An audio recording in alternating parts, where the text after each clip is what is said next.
So, yung next na message, guys, money. Ayan, grabe. Guys, nararamdaman nyo ba?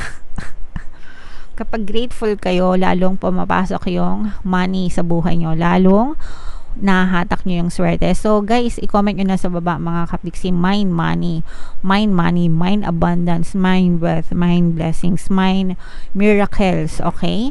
So, i-mind nyo na yan sa comment section. Gusto ko yan. Pinapamind ko kayo, lalo na pag may positive, kasi naa-align kayo sa mga, energetically dito sa vibration ng reading. Syempre, lalo na pag paulit-ulit yung sinasabi, paulit-ulit yung minamind, akin ang kasaganaan, akin ang pera, akin ang kayamanan, akin ang swerte, akin ang blessings, akin ang pagpapala, di ba? Inaangkin nyo, no? You're aligning yourself.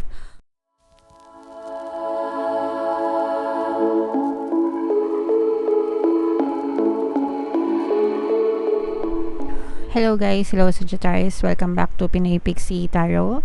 Ang pamagat ng ating episode for tonight is Messages from the Universe para sa Sagittarius, Sun, Moon, Rising, Sun, and Venus ngayong September to October, mga kapiksi. Combination guys ng positive and negative energy, general reading lang. Pwedeng mag-resonate, pwedeng hindi. Comment down below mga kapiksi if naka-resonate kayo sa mga mensahe para sa inyo. Yung first message para sa inyo guys is Epiphany, seek clarity, mga kapiksino. If meron kayong naguguluhan, if naguguluhan kayo, if may mga bagay na bumabagabag sa inyo, pwede kayong magdasal, mga kapiksino, and kausapin nyo yung inyong mga gabay, or kausapin nyo yung nasa taas para mabigyan kayo ng kaliwanagan sa mga bagay na naguguluhan kayo. Sa mundo, sa physical 3D, sa inyong physical reality, pwede kayo maghanap ng mga tao, no? Especially kung may sinasaliksik kayo, ganyan, nare-research talaga. Mag-research kayo, no? Walang masama magtanong-tanong hanggang sa masatisfy yung curiosity nyo and malaman nyo kung ano talaga yung mga sagot na hinahanap nyo. Okay? So, yeah, hanggang sa matahimik kayo. Minsan kasi kapag naghahanap tayo ng mga sagot, di ba, hindi tayo nakokontento hanggang hindi natin nalalaman or hanggang hindi natin sinusubukan, ganyan. So, yeah. Huwag matakot magtanong, mga kapiksi. Yung next na message para sa inyo, guys, take a leap of faith, guys, no? Ibig sabihin nito, guys, huwag kayong matakot, no, na sumubok ng mga bagong bagay sa buhay nyo. Kailangan nyo lang ng pagtitiwala, no? Tiwala sa sarili nyo at saka tiwala kay universe, mga kapiksi, sa inyong mga gabay na hindi naman kayo papabayaan. Even if you do something na hindi nyo pa talaga nagagawa sa buong buhay nyo, or wala kayong ka-experience, wala kayong kaalam-alam, you'll cross the bridge when you get there, diba? Yun yung favorite line ko talaga. I'm a risk taker kasi ako, no? So, yeah, I'll cross the bridge when I get there. May favorite ko yung na sinasabi kasi hindi ko naman talaga malalaman yung resulta hanggang hindi ko sinusubukan. So, kayo din, mga kapiks, you are being encouraged, no? To go out of your comfort zone. Try new things, mga kapiksi.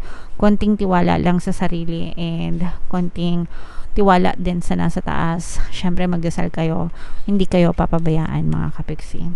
Yung next message para sa inyo, guys, wow, Angel of Miracles, ito, mga kapiksi. Open your heart and expect a miracle. Kapag ino-open nyo yung heart nyo, binubuksan nyo yung inyong puso, doon na nangyayari yung akala nyo milagro, no? Kasi bumubukas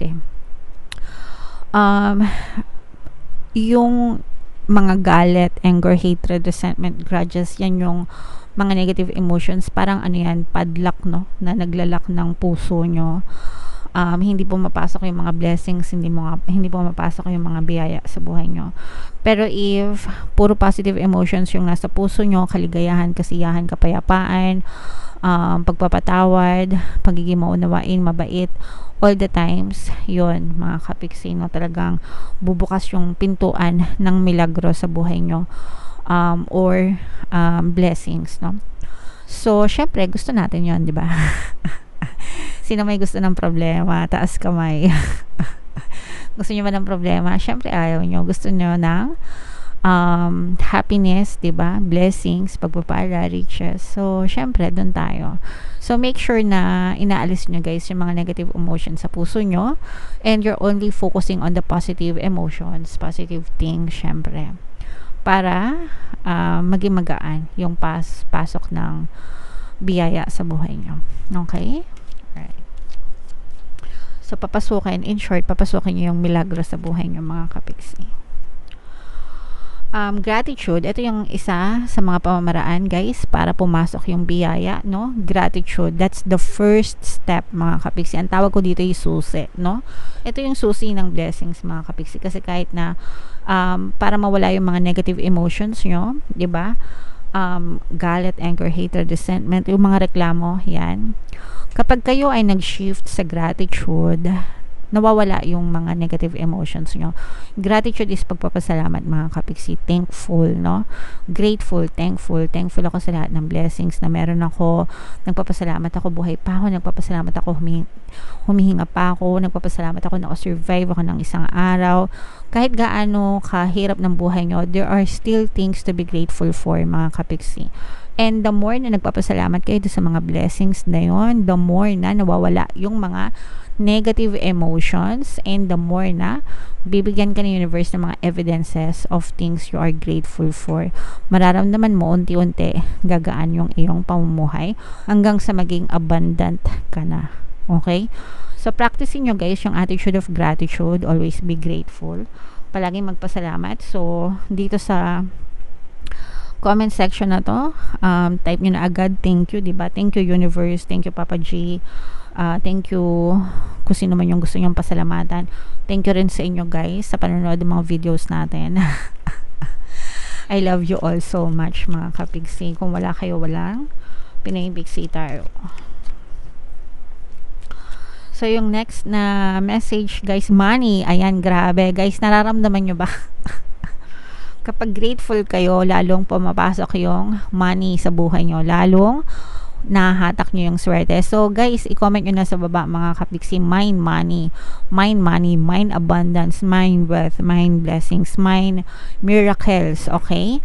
So, i-mind nyo na yan sa comment section. Gusto ko yan. Pinapamind ko kayo, lalo na pag may positive, kasi na-align kayo sa mga, energetically dito sa vibration ng reading. Syempre, lalo na pag paulit-ulit yung sinasabi, paulit-ulit yung minamind, akin ang kasaganaan, akin ang pera, akin ang kayamanan, akin ang swerte, akin ang blessings, akin ang pagpapala, di ba? Inaangkin nyo, no? You're aligning yourself with that energy. Therefore, it will be pushed out in your reality. So, you have to make it an attitude, mga kapiksi. Every day kong sinasabi sa buhay ko, swerte ako, okay? Palagi ako may pera, palagi ako nagkakapera, money come to me. Yan, every day, on a daily basis. Regardless kung may dumadating or wala, I don't care. I always say thank you, and I always say money is always coming to me. Therefore, the universe has to comply. Ibibigay talaga sa akin yan ni universe because dinideclare ko yan. Okay? So, kayo din, guys. Kaya nga pinapamain ko sa inyo para i-declare nyo siya as truth nyo and ma-experience nyo siya sa inyong physical reality. Okay? So, sabihin nyo siya on a daily basis. Alright, and then yung last na message for you, Sagittarius. Enlightenment, this will not resonate with all, mga kapiksi, pero kung nakaka-resonate kayo, yung iba sa inyo nagkakaroon ng spiritual call, spiritual awakening, mga kapiksi. So, don't be afraid, guys, because we are all spiritual beings trapped in a human form. Lahat tayo spiritual beings tayo, mga kapiksi, no? Nasa katawang tao tayo, katawang lupa natin, pero lahat tayo spiritual beings, mga kapiksi. Yung iba, ibig sabihin nagkakaroon ka ng spiritual awakening, mas mataas yung inyong spiritual energy kahit na nasa human form kayo. Kaya yung iba may mga nararamdaman, naririnig, nakikita, ganyan. Don't be afraid, that's normal. Pero kung gusto nyong i-ignore, okay lang din, mga kapiksi, because it's your life. Alright? Okay. So, comment down below, mga kapiksi, if naka-resonate kayo sa mga mensahe para sa inyo, Sagittarius. Shuffle ko to, guys. Bubuno tayo ng isa pang card. Habang sinushuffle ko to, panoorin nyo muna tong video natin regarding sa ating paano mag-manifest ng abundance video course. Kapiksi, sawa ka na ba sa mga struggles at hirap sa buhay mo? Masipag ka ba at masikap sa buhay ngunit hindi ka pa rin umaasenso? Ilang beses ka na bang nag-attempt magnegosyo at mag-invest pero palagi ka pa rin nalulugi? Sa Sa pagkakataon na ito ay maaaring may subconscious beliefs ka na nagiging balakid sa iyong pag-unlad at pagyaman. Introducing, paano mag-manifest ng abundance video course. Dito ay matututunan mong ma-overcome ang mga balakid mo para tuluyan ka ng umunlad, umasenso, sumagana, maging matagumpay, successful at maswerte sa iyong kabuhayan, pera, trabaho, negosyo, salapi at kaperahan ng bonggang-bongga. Dali, mag-send na ng email sa pinoypixie@gmail.com at simulan na ang iyong pagyaman ngayon. Alright, so mag-avail ka na ng course Kapixie, sobrang ganda talaga niyan, and magbibigay ako ng 1 free pampaswerte subliminal sa lahat na mag-avail ng course until September 31. So mag-avail na kayo, mga Kapixie. So yung additional message para sa inyo guys is intuitive, no? Intuition. Listen to the song in your soul. Trust your intuition as you have a way of knowing. Yung iba, kaya nga 'di ba yung iba, sabi ko nga sa inyo, yung iba maaaring kayong nagkakaroon ng spiritual awakening, feeling nyo ang taas-taas ng intuition nyo, mga instincts nyo, etc. So yung iba talaga, sometimes tinatawag natin silang gifted, ganyan, 'di ba, or whatever, kung ano man gusto nyong itawag sa inyo. Okay. So pakinggan nyo yung mga intuition nyo, mga Kapixie, kasi hindi naman kayo papabayaan ng inyong mga gabay. Yung inyong gabay ang nagagabay sa inyo, sa inyong intuition, mga Kapixie. Okay? For some of you guys, emerge from the busy life and seek more solitude. Yung iba, kahit na parang gusto nilang tahimik, no? And that's fine, tumahimik kayo. I mean, look for quiet place, di ba? Mag-meditate, contemplate, ganyan. Recognize that you are unique and that you are loved, mga Kapixie. You are unique the way you are. You are loved the way you are, mga Kapixie. And you should love yourself as well, the way you are. There's nothing wrong with you, mga Kapixie. You are perfect the way you are. Okay? Alright. So, comment down below guys if nakaresonate kayo sa mga messages para sa inyo, Sagittarius. Sobrang ganda. Yung mga pinapamind ko guys, na i-mind nyo na talaga para ma-experience nyo siya sa inyong 3D, sa inyong physical reality. Ito guys, yung ating 2024 kapalaran. Mga Kapixie, kung hindi nyo pa napapanood, panoorin nyo na. And ito naman yung ating success stories ng paano mag-manifest ng abundance video course. Thank you for liking, sharing, and subscribing, mga Kapixie, and see you again next time. I love you all. Have a nice day. Bye-bye.